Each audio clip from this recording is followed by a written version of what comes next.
अस्सलाम वालेकुम वरहमतुल्लाहि वबरकातुहू।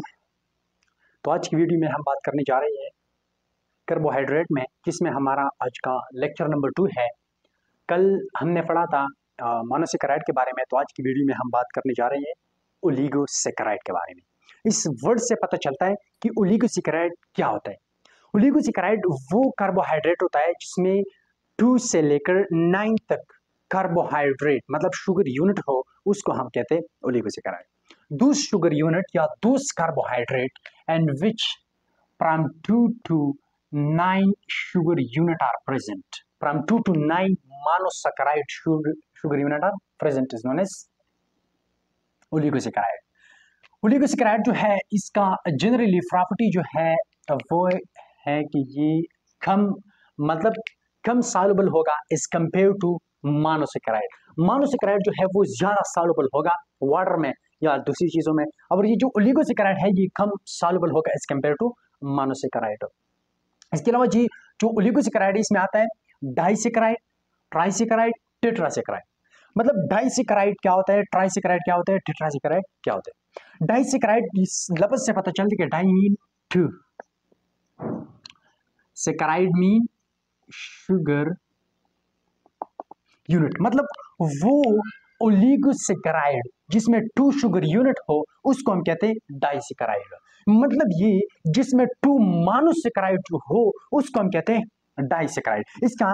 इसमें 2 से लेकर 10 तक कार्बन होगा। इसके रूल क्या है हमारी बॉडी में या लिविंग की बॉडी में, वो है एनर्जी प्रोवाइड करना। इसका मेनली जो रोल होता है डाइसेकेराइड का वो है एनर्जी प्रोवाइड करना।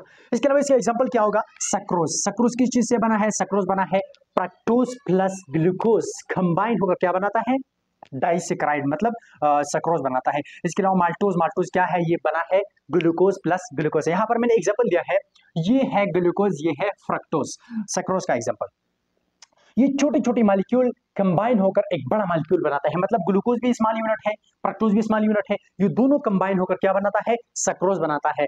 और जो सक्रोज बनाता है उसमें वाटर का रिलीज होगा। यहां पर दो बातें मैं क्लियर करना चाहता हूं, एक होता है कंडेंसेशन रिएक्शन और एक होता है हाइड्रोलाइसिस रिएक्शन। कंडेंसेशन रिएक्शन वो रिएक्शन होता है जिसमें वाटर रिलीज होता है, वो रिएक्शन जिसमें स्मॉल मॉलिक्यूल कंबाइन होकर एक लार्ज मॉलिक्यूल बनाता है और उसमें वाटर रिलीज होता है। जबकि दूसरा होता है हाइड्रोलाइसिस रिएक्शन। हाइड्रोलाइसिस रिएक्शन वो रिएक्शन है जिसमें वाटर का ब्रेकडाउन होकर बड़ा मॉलिक्यूल छोटे छोटे को कन्वर्ट होता है। फॉर एग्जांपल ये क्या है, ग्लूकोज, ये फ्रक्टोज, ये दोनों कंबाइन होकर यहाँ पर एक बॉन्ड बनाता है जिसको हम कहते हैं ग्लाइकोसिडिक बॉन्ड या ग्लाइकोसिडिक लिंकेज। तो यहाँ पर वाटर क्या है, वाटर रिलीज होता है। कैसे रिलीज होता है, तो ये है हाइड्रोक्सिल, ये भी है हाइड्रोक्सिल। यहाँ से 2 हाइड्रोजन, यहाँ से हाइड्रोक्सिल, यहाँ से एक हाइड्रोजन कंबाइन होकर क्या बनाता है, H2O। वो वाटर रिलीज होता है। जबकि यहाँ पर जो बॉन्ड बनाई जाती है वो ऑक्सीजन के साथ बॉन्ड, और ये भी स्टेबल, यहाँ पर जो हाइड्रोजन होता है वो भी स्टेबल हो गया यहाँ पर, और ऑक्सीजन भी 2 बॉन्ड बना के स्टेबल होता है। तो यहाँ पर ग्लूकोज प्लस फ्रक्टोज कंबाइन होकर क्या बनाता है, सक्रोज प्लस वाटर। तो यहाँ पर जो रिएक्शन होता है उस रिएक्शन को हम क्या कहते हैं, उस रिएक्शन को हम कहते हैं कंडेंसेशन रिएक्शन। जबकि दोबारा अगर हम इसको वाटर ऐड कर ले तो ये हाइड्रोजन अपनी जगह पर जाएगा और हाइड्रोक्सिल जो है अपनी जगह पर जाएगा और क्या बनाएगा, वापस जो है ग्लूकोज प्लस फ्रक्टोज। उस रिएक्शन को हम क्या कहते हैं, हाइड्रोलाइसिस रिएक्शन। तो hydrolysis reaction and condensation reaction are opposite of each other.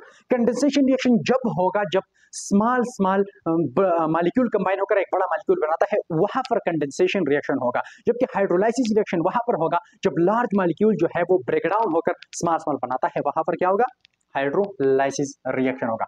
इसके अलावा जो टेट्रासेकेराइड है वो मॉलिक्यूल जो 3 शुगर यूनिट से बना होता है उसको हम कहते हैं टेट्रा या ट्राइसेकेराइड। ट्राइसेकेराइड वो होता है जिसमें 3 शुगर यूनिट हो, मतलब 3 मोनोसेकेराइड हो। इसका रोल क्या है हमारी बॉडी में, तो इसका रोल है स्ट्रक्चर, हमारी बॉडी का जो स्ट्रक्चर है वो बनाना। इसके अलावा क्या है, सेल मेम्ब्रेन में एक अहम रोल अदा करता है कार्बोहाइड्रेट। इसके अलावा और भी बहुत ज्यादा फंक्शन है हमारी बॉडी में। इसके अलावा ये एनर्जी प्रोवाइड करता है। मतलब ग्लूकोज क्या है, ग्लूकोज एक कार्बोहाइड्रेट है और रेस्पिरेशन में क्या देता है, एनर्जी देता है। तो हमारी बॉडी के लिए एनर्जी भी देता है, एक स्ट्रक्चरल यूनिट भी है। इसका एग्जाम्पल होगा माल्टो ट्रायोज इसका एक एग्जांपल है। इसके अलावा इसका रिफिनोज, रिफिनोज किस चीज से बना है? रिफिनोज बना है ग्लूकोज, फ्रक्टोज एंड गैलेक्टोज, ये 3 मॉलिक्यूल कंबाइन होकर क्या बनाता है? ये बनाता है रिफिनोज। और रिफिनोज क्या है? एक ट्राइसेकेराइड यूनिट है।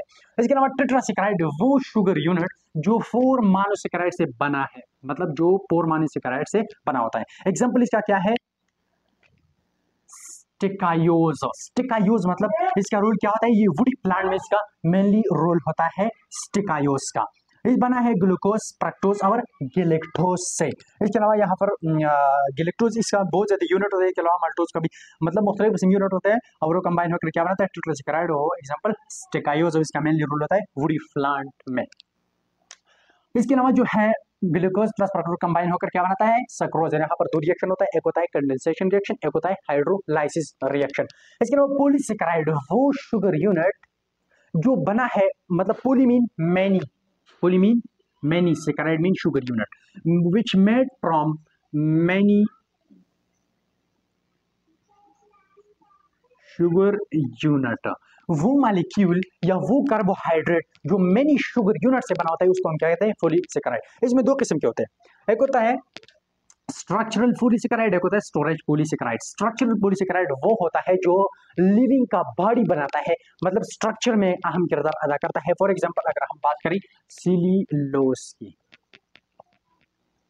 सेल्यूलोज क्या है? ये एक कार्बोहाइड्रेट है और इसमें क्या है? प्लांट का जो सेल वॉल है वो बना है सेल्यूलोज से। इसके अलावा काइटिन,